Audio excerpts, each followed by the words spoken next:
అందరికీ శుభోదయం. నిన్న మనం కార్తీక మాసం 29వ అధ్యాయం పారాయణం చేశాం కదా.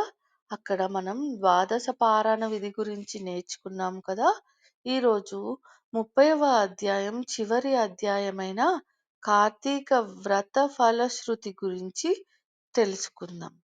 అంబరీషుని వృత్తాంతం విని ఋషులు అడుగుచున్నారు, ఓ సూత మహర్షి, మాకు హరిమహత్యము చెబుతిరి, ఇంకా కార్తీక మాస మహత్యమును వినగోరుచున్నాము.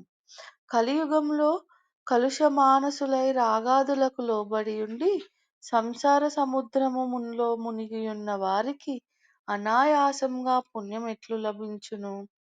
ధర్మములో ఏది గొప్పది? దేని వలన మోక్షం లభించును? దేవతలలో గొప్పవారు ఎవరు? ఏ కర్మల చేత మోహము నశించును? మందమతులు, జడులు, మృత్యుపీడితులు అగు కలియుగ మానవులకు అనాయాసముగా మోక్షము దొరికెడి ఉపాయము చెప్పమనెను. అప్పుడు వారి ప్రశ్నలకు సమాధానముగా సూతుడు ఈ విధంగా చెబుతున్నాడు.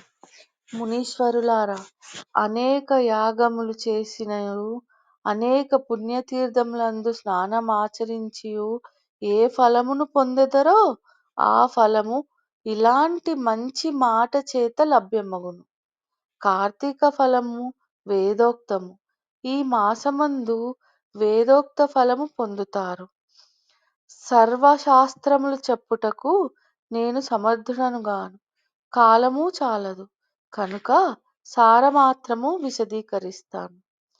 శ్రీహరి కథాసక్తులు ఘోరమైన నరకములకు పాల్పడక సంసార సముద్రం నుంచి తరింతురు. హరిని పూజించి స్నానము, దానము, ఆలయమందు రాత్రి దీపము వెలిగించుటచే వారు అనేక పాతకముల నుండి శీఘ్రముగా విముక్తులవుతారు.